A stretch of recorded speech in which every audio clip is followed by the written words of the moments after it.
ونتوكل عليه ونعوذ بالله من شرور أنفسنا ومن سيئات أعمالنا من يهده الله فلا مضل له ومن يضلله فلا هادي له ونشهد أن لا إله إلا الله وحده لا شريك له ونشهد أن سيدنا ومولانا محمدا عبده ورسوله أما بعد فأعوذ بالله من الشيطان الرجيم بسم الله الرحمن الرحيم والسابقون الأولون من المهاجرين والأنصار والذين اتبعوهم بإحسان رضي الله عنهم ورضوا عنه وقال الله تعالى في مقام آخر وكلا وعد الله الحسنى وقال النبي صلى الله عليه وسلم لا تسبوا أصحابي فقولوا لعنة الله على شركم وقال عليه الصلاة والسلام أصحابي كالنجوم بأيهم اقتديتم اهتديتم صدق الله مولانا العلي العظيم وصدق رسوله النبي الكريم محمد وعلى آله وأصحابه أجمعين ومن تبعهم بإحسان إلى يوم الدين. سبھی حضرات محبت کے ساتھ درود شریف پڑھ لیں. اللهم صل على سيدنا محمد وعلى آل سيدنا محمد وأصحاب سيدنا محمد وبارك وسلم. يا رب صل وسلم دائما أبدا على حبيبك خير الخلق كلهم هو الحبيب الذي ترجى شفاعته لكل هون من الأحوال المقتحم.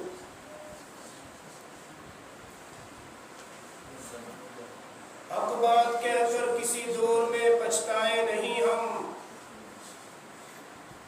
حق بات کہہ کر کسی دور میں پچھتائے نہیں ہم. کردار پہ اپنے کبھی شرمائے نہیں ہم.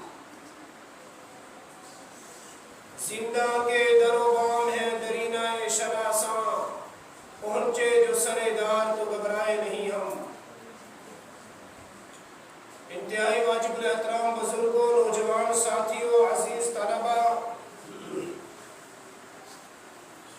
اللہ رب العزت کا بہت بڑا شکر و احسان ہے کہ جس مالک الملک نے ہمیں ایک اہم فریضہ جمعہ کی ادائیگی کے لیے یہاں پر جمع فرمایا ہے. یہ نماز، یہ روزے، یہ زکوٰۃ، یہ حج کی عبادتیں، یہ قرآن کریم کی تلاوت، یہ ذکر، یہ تسبیحات، یہ دین حق جو اس وقت موجود ہے اپنی اصلی شکل و صورت میں، یہ دین اللہ نے محمد الرسول اللہ صلی اللہ علیہ وآلہ وسلم کے قلب اطہر کے اوپر اتارا. اللہ نے قرآن کریم کی شکل میں اتارا. محمد الرسول اللہ صلی اللہ علیہ وسلم نے اس دین کی تشریحات کی جن کو احادیث کی شکل میں بیان کیا گیا. آج تک بلکہ قیامت تک کے لیے اس دین نے زندہ رہنا ہے. اس اسلام نے اپنی اصلی شکل و صورت کے اندر موجود رہنا ہے. یہ دین چونکہ بہت بڑی عمارت ہے، بہت بڑا نظام ہے، اور چونکہ جتنا بڑا نظام ہو، جتنا بڑا طریقہ کار ہو، جتنا بڑا عظیم الشان چیز ہو، اس کے دشمن بھی اتنے ہی زیادہ ہوا کرتے ہیں. آپ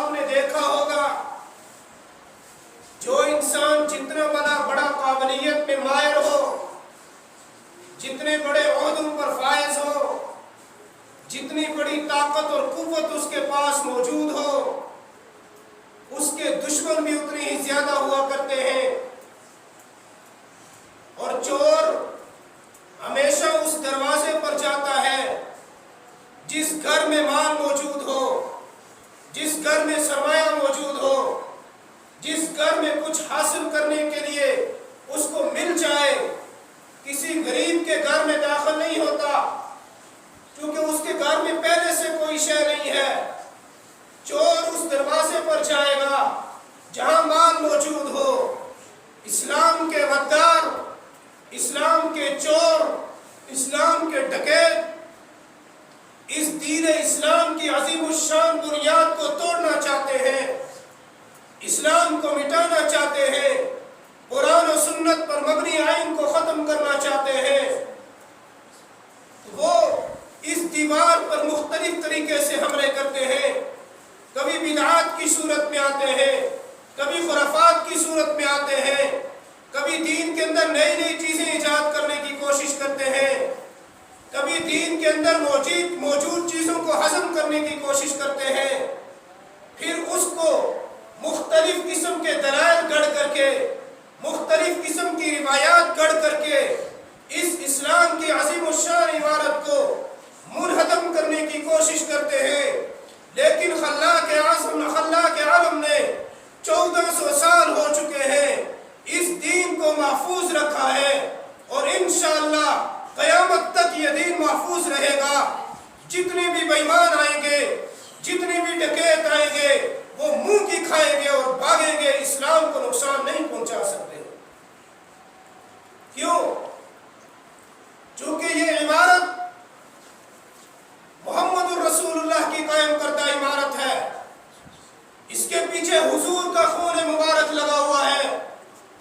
اس دین کی حفاظت کے لیے، اس دین کی اشاعت کے لیے، اس دین اور پیغام حق کو پہنچانے کے لیے پیغمبر کریم علیہ السلام کی مقدس جماعت نے اپنے خون کا نذرانہ پیش کیا ہے، اپنے گھروں کو چھوڑا ہے، اپنی بیوی کو، بیوہ اور بچوں کو یتیم کرایا ہے، اس دین کی بقا کے لیے، اس دین کے تحفظ کے لیے، اس دین کی نشر و اشاعت کے لیے، اس قرآن و سنت کو ہم تک پہنچانے کے لیے بے شمار قربانیاں پیش کی گئی ہیں، بے شمار حالات کا مقابلہ کیا گیا ہے۔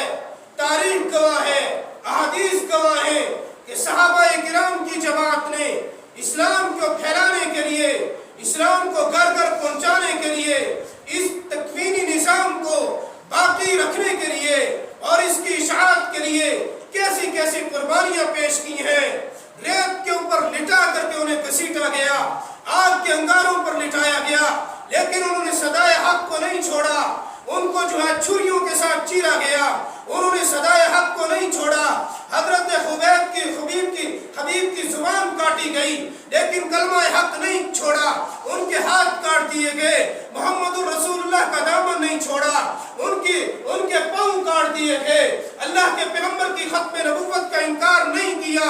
اس دین کے تحفظ کے لیے، اس دین کی بقا کے لیے، اس دین کی حفاظت کے لیے، اس دین کی اشاعت کے لیے جماعت صحابہ نے کیسی کیسی قربانیاں پیش کی ہیں۔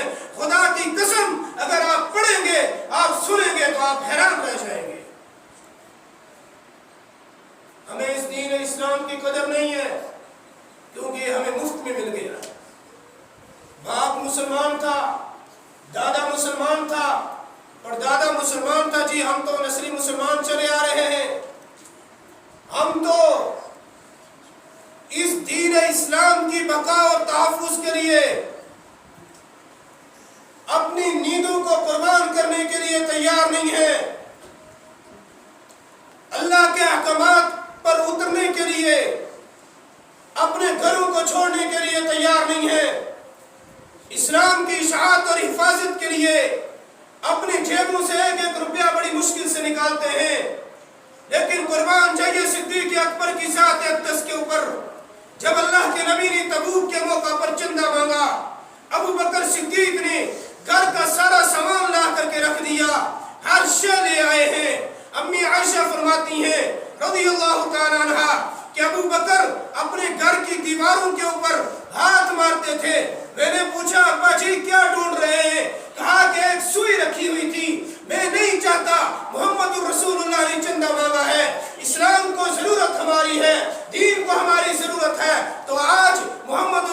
اللہ نے چندہ مانگا اور ابو بکر صدیق کے گھر میں سوئی بھی باقی رہ جائے۔ یہ قربانیاں ہیں صحابہ کرام کی۔ یوں نہیں اسلام پھیل گیا، یوں نہیں دین پھیل گیا، یوں اسلام پورے عالم میں نہیں گیا، بلکہ اس کے پیچھے قربانیاں ہیں۔ اور آج دشمنان اسلام، دشمنان دین، دشمنان قوم و ملت ان صحابہ کرام جیسی مقدس ہستیوں کو تختہ مشق بنانے کی کوشش کر رہے ہیں، ان عظیم الشان جماعت کو مجروح کرنے کی کوشش کر رہے ہیں، مختلف قسم کی تاریخی روایات کو اٹھا کر کے، جنہیں لکھنے والے بے ایمانوں کا بھی کوئی علم نہیں ہے، ان کی ان گندی روایات کو اٹھا کر کے اصحاب رسول کے تئیں امت کے ایمان کو متزلزل کرنے کی کوشش کر رہے ہیں کہ لوگوں کا ایمان صحابہ کرام سر سے اٹھ جائے، لوگوں کا یقین اس مقدس جماعت سے اٹھ جائے، لوگوں کے درمیان اس جماعت کو مجروح کر دیا جائے۔ کیوں؟ جب صحابہ کرام قابل تنقید بن جائیں گے، جب صحابہ کرام کی جماعت مجروح ہو جائے گی، جب صحابہ کرام کا مقدس مشن شکوک اور شبہات کی نظر سے دیکھا جائے گا، تو پھر اسلام اس کائنات میں موجود نہیں رہے گا۔ میں آپ سے پوچھتا ہوں، بولا کر آج ہم قرآن پڑھ رہے ہیں، یہ قرآن حضور سے سن کر کے آگے پہنچایا کس نے؟ تو بولو نا، صحابہ نے۔ کس نے پہنچایا؟ زور سے بولو، کس نے پہنچایا؟ صحابہ نے۔ آج دین پڑھا جا رہا ہے، ہر گھر تک دین پہنچایا جا رہا ہے، لیکن حضور سے سن کر کے یہ دین سب سے پہلے آگے پھیلایا کس نے؟ بولتے نہیں ہو، کس نے؟ صحابہ کرام نے۔ آج قاری قرات کرتا ہے، مفسر جو ہے قرآن کی تفسیر کر رہا ہے، محدث درس حدیث دے رہا ہے، فقی مسائل بیان کر رہا ہے، آج اذان لگتی ہے، آج اللہ اکبر کی صدائیں بلند ہوتی ہیں، لیکن یہ دین، یہ اسلام سب سے پہلے حضور نے پڑھایا کس کو تھا؟ بولو، کس کو پڑھایا تھا؟ صحابہ کرام کو۔ اس لیے جتنی حدیث آپ پڑھیں گے، جو روایات آپ صحابہ کے خلاف پڑھ رہے ہوں گے، اس روایت کے پیچھے بھی حدثنا ابو ہریرہ، حدثنا عبداللہ ابن مسعود، حدثنا عبداللہ ابن زبیر، یعنی ایک صحابی کا نام آئے گا۔ جتنی حدیث موجود ہیں، یہ ساری روایات صحابہ کرام کے ذریعے سے امت تک پہنچی ہیں۔ اگر امت کا ایمان صحابہ کرام سے اٹھ گیا، اگر امت کا اعتماد صحابہ کرام سے اٹھ گیا، تو پھر دین کا کوئی حصہ باقی نہیں رہ جائے گا۔ اس لیے آج کے اس پرفتن دور میں، جبکہ ہر دوسرا یوٹیوبر، ہر دوسرا اپنے فلورز کے چکر میں ان مقدس ہستیوں کے اوپر تنقید کرتا نظر آتا ہے، یاد رکھو پیغمبر علیہ الصلوۃ والسلام نے فرمایا، لا تسبوا اصحابی، میرے صحابہ پر سب و شتم نہ کرنا، اور جو میرے صحابہ پر سب و شتم کرے گا فقولوا لعنت اللہ علی شرکم، اللہ کی لعنت ہے ان شریروں پر، ملائکہ کی لعنت ہے اور ساری انسانیت کی لعنت ہے۔ اس لیے کہ صحابہ اکرام تنقید سے بالا تر ہے۔ کیوں؟ اللہ نے قرآن کریم کو بھیجا، فرمایا یہ قرآن علی لسان عربی کی مبین، یہ عربی زبان میں اتارا گیا، یہ قرآن اپنی حقانیت بتاتا ہے، ولیکن تصدیق الذی بین یدیہ، کہ یہ قرآن تصدیق کر رہا ہے اس سے پہلے جو دین آئے، اس سے پہلے جو مذاہب آئے، یہ تصدیق کر رہا ہے اس مذہب کی جو جناب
بیان کیا، رب العزت کی توحید کی باری آئی تو اللہ رب العزت کی توحید کو قرآن کریم نے فرمایا کہ اللہ کو کوئی عاجز نہیں کر سکتا، اللہ کو کوئی پریشان نہیں کر سکتا، وَلَا يَعُودُهُ حِفْظُهُمَا وَهُوَ الْعَلِيُّ الْعَظِيمُ، اللہ کو زمین اور آسمان کی حفاظت تھکاتی نہیں ہے، اللہ وہ نہیں ہے جو تھک جائے، اللہ وہ نہیں ہے جو اک جائے، اللہ وہ نہیں ہے جو پریشان ہو جائے، اللہ وہ نہیں ہے جو تھک جائے، نہیں، اللہ کیا ہے؟ وَهُوَ عَلَى كُلِّ شَيْءٍ قَدِيرٌ، وہ ہر چیز پر قادر ہے۔ اللہ کون ہے؟ إِنَّهُ سَمِيعٌ بَصِيرٌ، اللہ وہ ہے جو سنتا بھی ہے، دیکھتا بھی ہے۔ اللہ کون ہے؟ هُوَ اللَّهُ أَحَدٌ، اللہ وہ ہے جو اکیلا ہے، یکتا ہے، اس کا کوئی شریک نہیں ہے۔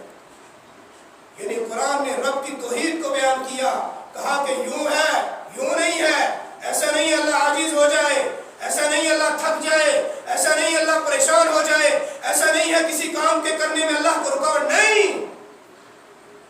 اللہ نے اس قرآن کریم نے محمد رسول اللہ کی نبوت کو بیان کیا۔ جب دشمنوں نے کہا کہ یہ مجنون ہے، قرآن نے کہا وَمَا هُوَ بِقَوْلِ شَاعِرٍ، یہ شاعر نہیں ہے، وَمَا هُوَ بِقَوْلِ كَاهِنٍ، یہ کاہن بھی نہیں ہے، یہ کون ہے؟ یہ دیوانے نہیں ہے۔ قرآن نے اس کی تقسیم کی، جو آپ کو دیوانے کہتے ہیں وہ جھوٹے ہیں، جو آپ کو جو شاعر کہتے ہیں وہ جھوٹے ہیں، جو آپ کی تقسیم کرتے ہیں وہ بے ایمان ہے۔ پھر قرآن نے کہا یہ کون ہے؟ إِنَّكَ لَمِنَ الْمُرْسَلِينَ، یہ محمد الرسول اللہ رسول ہے۔ یہ کون ہے؟ مَا كَانَ مُحَمَّدٌ أَبَا أَحَدٍ مِّن رِجَالِكُمْ وَلَٰكِن رَّسُولُ اللَّهِ وَخَاتَمَ النَّبِيِّينَ، یہ آخری پیغمبر ہیں، یہ خاتم النبیین ہیں۔ یہ کون ہے؟ اللہ کے لاڈلے ہیں۔ یہ کون ہے؟ اللہ کے دلالے ہیں۔ یہ کون ہے؟ شریعت مطہرہ کو نافذ کرنے والے ہیں۔ قرآن نے اپنی بات بتائی، یوں ہے، یوں نہیں ہے، اور قرآن نے اللہ کے بارے میں بتایا، یوں ہے، یوں نہیں ہے۔ قرآن نے محمد الرسول اللہ کے بارے میں بتایا، یوں ہے، یوں نہیں ہے۔ اور اسی طریقے سے جب جماعت صحابہ کی باری آئی تو قرآن نے صحابہ اکرام کی عظمت کو بیان کیا، ان کی شان کو بیان کیا، ان کے مقام کو بیان کیا، ان کے تقدس کو بیان کیا، ان کی عظمت و ناموس کو بیان کیا۔ اور قرآن نے کہا لا تجد قوما یؤمنون باللہ والیوم الآخر یوادون من حاد اللہ ورسولہ ولو كانوا آباءهم او ابناءهم او اخوانهم او عشیرتهم۔ کیا کہا قرآن نے؟ لا تجدو، یہ وہ جماعت ہے جو اللہ کے دشمنوں سے دوستی نہیں رکھتی، یہ وہ جماعت ہے جو محمد الرسول اللہ کے دشمنوں سے دوستی نہیں رکھتی۔ ان کی اللہ کے دشمنوں کے ساتھ، ان کی رسول اللہ کے دشمنوں کے ساتھ نہیں بنتی،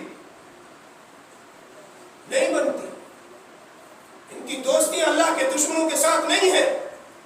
یہ وہ لوگ ہیں جن کے دل، جن کے قلوب عزم مصمم کے ساتھ مضبوط کیے ہیں۔ کہا وَلَوْ كَانُوا آبَاءَهُمْ، وہ ان کے باپ کیوں نہ ہو، او ابناءہم، وہ ان کے بیٹے کیوں نہ ہوں، او اخوانہم، وہ بھائی کیوں نہ ہوں، او عشیرتہم، وہ ان کے جو ہے برادری کے لوگ کیوں نہ ہوں، نہیں بنتی ان کی اللہ اور اللہ کے رسول کے دشمنوں کے ساتھ نہیں بنتی۔ یہ قرآن ان صحابہ اکرام کی عظمت کو بیان کر رہا ہے، نہیں بنتی اللہ کے دشمنوں کے ساتھ۔ فرمایا اولئک کتب فی قلوبہم الایمان، اللہ نے ان کے دلوں کے اوپر ایمان کو لکھ دیا ہے۔ اور حضرت علامہ اعظم طارق فرمایا کرتے تھے اللہ نے ایمان کو سجا کر کے، اللہ نے ایمان کو سنوار کر کے ان صحابہ اکرام کے دلوں کے اندر نقش کر دیا تھا۔ اور یہ وہ ہے، یہ کیا ہے؟ اللہ نے وہ قرآن میں بیان کیا، اور کیا ہے؟ فرمایا کُلًّا وعد اللہ الحسنى، یہ سب کے سب جنتی ہیں۔ کائنات کا کوئی بدترین انسان جو صحابہ اکرام پر سب و شتم کرنے کی کوشش کرے گا، جو صحابہ اکرام پر تنقید کرنے کی کوشش کرے گا، وہ جتنی مرضی کوشش کر لے قرآن کے اس اعلان سے انہیں نہیں نکال سکتا۔ وَكُلًّا وعد اللہ الحسنى، قرآن نے کہا یہ سب کے سب جنتی ہیں۔ تم کون ہوتے ہو؟ میں ایک بات کرنے لگا ہوں، قرآن نے کہا کُلًّا وعد اللہ الحسنى کہ یہ سب کے سب جنتی ہیں، اس لیے لیے ہم نے کہا ہر صحابی نبی جنتی جنتی، کہو ہر صحابی نبی، بولتے نہیں جنتی جنتی، ہر صحابی نبی جنتی، اور ہر دشمن صحابی لعنتی لعنتی، ہر دشمن صحابی، جو بھی صحابہ پر کوئی دشمنی نکالے، جو بھی صحابہ پر سب کو شکم کرے، چونکہ یہ لعنت میں نہیں کر رہا، پیغمبر کریم صلی اللہ علیہ وسلم نے فرمایا وَلَا تَسُبُّوا أَصْحَابِي فَقُولُوا لَعْنَةُ اللَّهِ عَلَىٰ شَرِّكُمْ، ان بےایمانوں پر اللہ کی لعنت ہو جو صحابہ اکرام کو تختہ مشق بناتے ہیں۔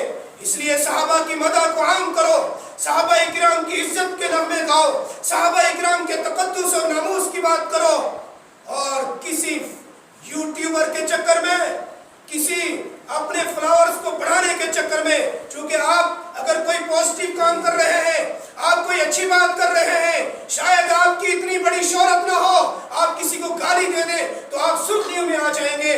یہ لوگ اصحاب رسول کی شان میں گستاخیاں کر کے اپنے آپ کو اونچا دکھانا چاہتے ہیں، بلکہ اونچا نہیں، اللہ نے انہیں ذلت اور پستی کی گہری کھائی میں ڈال دیا ہے، جہاں سے یہ قیامت تک نہیں نکل سکتے۔ اس لیے صحابہ کرام، اے اصحاب محمد، آپ نے سب کچھ پیغمبر پر قربان کر دیا، ہم اپنا سب کچھ آپ پر قربان کر دیں گے۔ آپ نے حضور کے ساتھ وفا کی، ہم آپ کے ساتھ وفا کریں گے۔ آپ پیغمبر پر کٹ گئے، ہم آپ کی عزت و عظمت پہ کٹ جائیں گے۔ نہیں ہے کوئی ڈر، نہیں ہے کوئی جو ہے بزدلی صحابہ اکرام کی شان بیان کرنے میں، یہ کوئی جرم نہیں ہے۔ اگر جرم ہوتا بھی تو اس جرم کو ہم لاکھ بار کرتے ہیں، اس لیے کہ سوشل میڈیا کے دور میں جگہ جگہ جس سے گلی کا چوڑا اور چمار بھی بات نہیں کرتا، وہ اٹھ کر کے صحابہ پر اعتراض کر رہا ہے، وہ اٹھ کر کے صحابہ اکرام کی شان اور مقام پر تبرہ کرتا ہے، وہ صحابہ اکرام کی عزت اور عظمت پر انگلی اٹھانا چاہتا ہے۔ ظالموں، یاد رکھو اللہ نے لعنت اور ذلت تمہارا مقدر کی ہے، دنیا میں بھی اور آخرت میں بھی تم ذلیل ہوگے۔ اس لیے صحابہ اکرام کوئی تاریخی شخصیات نہیں ہے، کوئی تاریخ کی روایت لاتا ہے، کوئی من گڑت روایت کس سے لاتا ہے؟ آپ کہو وَكُلًّا وَعَدَ اللَّهُ الْحُسْنَى أُولَٰئِكَ الَّذِينَ امْتَحَنَ اللَّهُ قُلُوبَهُمْ لِلتَّقْوَىٰ، یہ وہ جماعت ہے جس کا امتحان خود رب العزت نے لیا ہے، یہ وہ جماعت ہے جس کا مدرسہ کعبۃ اللہ ہے، وہ جماعت ہے جس کے استاد محمد الرسول اللہ ہے، یہ وہ جماعت ہے جس کے امتحان دینے والے اللہ ہے۔ اور امتحان جب ہوتا ہے تو اس کے بعد نتیجہ آتا ہے، اور نتیجہ قرآن نے کہا رضی اللہ عنہم ورضوا عنہ وأعد لهم جنات تجری من تحتها الأنہار خالدین فیہا۔ اللہ نے جنت بنائی ہی ان لوگوں کے لیے، اللہ نے جنت سجائی ان صحابہ اکرام کے لیے۔ اچھا، بہت سارے کم عقل لوگ وہ کہتے ہیں جی صحابہ کی بات کریں، اہل بیت کی بات نہیں کر رہے۔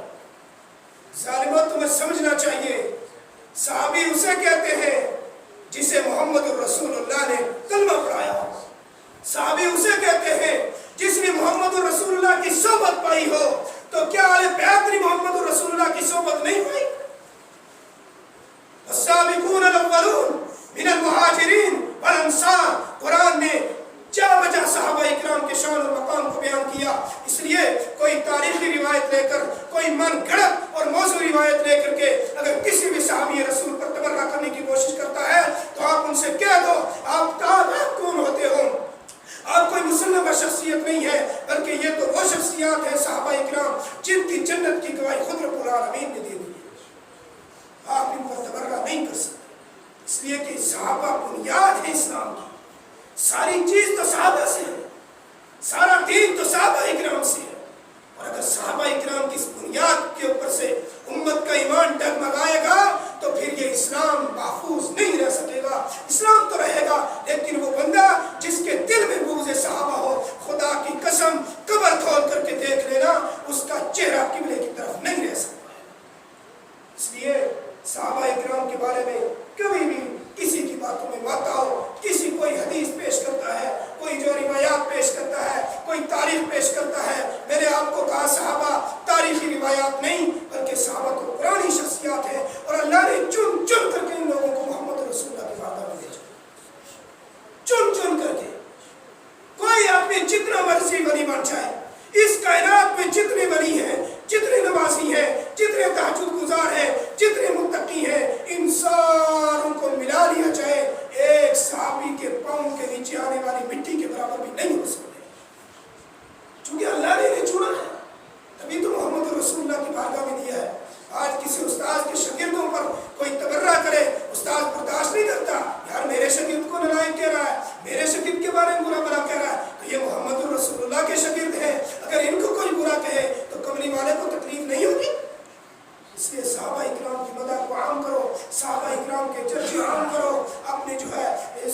میڈیا کے ذریعے سے